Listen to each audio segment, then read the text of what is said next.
25 years ago, over the course of just 100 days, about 800,000 people were slaughtered in Rwanda by ethnic Hutu extremists. My name is Victoria Uwonkunda and I'm a journalist with BBC Africa, and I want to explain how this genocide happened.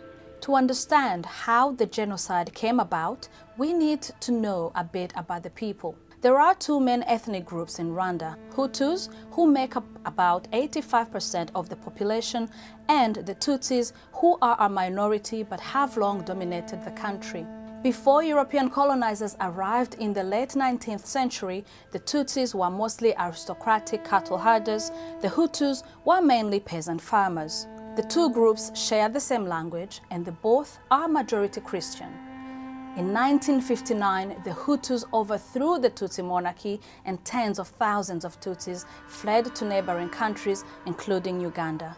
Decades later, in the late 1980s, Tutsi refugees in Uganda, supported by some moderate Hutus, formed the Rwandan Patriotic Front, the RPF, led by Paul Kagame, the current president of Rwanda.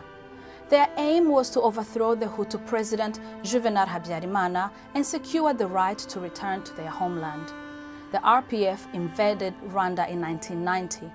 But in August 1993, after several attacks and months of negotiations, a peace accord was signed between President Habyarimana and the RPF, but it did little to stop the continued unrest. Then came the event that sparked the genocide. On the night of 6th of April 1994, a plane carrying President Habyarimana and his Burundian counterpart Cyprien Ntaryamira, both Hutus, was shot down, killing everyone on board. The mystery of who shot down the plane endures to this day. Hutu extremists blamed the RPF and immediately started a well-organized campaign of slaughter. The RPF said the plane had been shot down by Hutus to provide an excuse for the genocide. Within hours, a campaign of violence spread from the capital Kigali throughout the country, which would not stop for 3 months. The genocide was carried out with meticulous organization. Lists of government opponents were handed out to militias who went and killed them, along with all their families. Neighbors killed neighbors, and some husbands even killed their Tutsi wives, saying they would be killed if they refused. At the time, ID cards had people's ethnic groups on them, so militias set up roadblocks where Tutsis were slaughtered, often with machetes. Thousands of Tutsi women were taken away and kept as sex slaves. This leads to another question. How could the international community allow this to happen?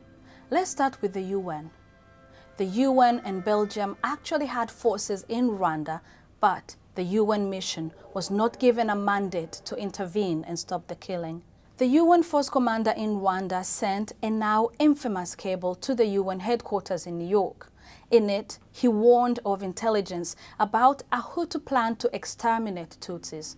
A response came the same day from the desk of Kofi Annan, head of UN peacekeeping at the time, failing to act on the recommendations. 3 months later, all the warnings came true. The French, who were allies of the Hutu government, sent a special force to evacuate their citizens, but were accused of not doing enough to stop the slaughter.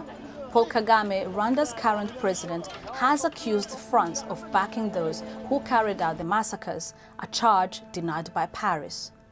Meanwhile, the US did not want to get involved in another African conflict after the Battle of Mogadishu, which led to the death of 18 US soldiers in Somalia a year earlier. So, what made the killings so organized? Rwanda has always been a tightly controlled society, organized like a pyramid from each district up to the top of government. The then governing party, Emerenide, had a youth wing called the Interahamwe, which was turned into a militia to carry out the slaughter. Weapons and hit lists were handed out to local groups who knew exactly where to find their targets. The Hutu extremists set up a radio station and newspapers which broadcast hate propaganda, urging people to weed out the cockroaches, meaning kill the Tutsi. The well-organized RPF, backed by Uganda's army, gradually seized more territory until 4th of July, when its forces marched into the capital, Kigali. Some 2 million Hutus, both civilians and some of those involved in the genocide, then fled across the border into the DR Congo, at the time called Zaire, fearing revenge attacks. Many also fled to Tanzania and Burundi.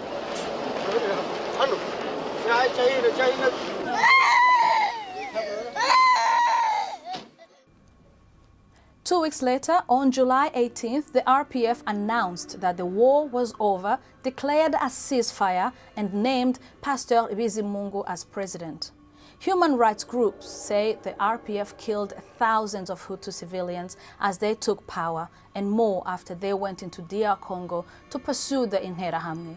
The RPF denies this. What's Rwanda like now? RPF leader and current President Paul Kagame has been hailed for overseeing rapid economic growth in the tiny country.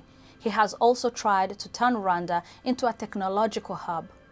But his critics say he doesn't tolerate dissent, and several opponents have met unexplained deaths.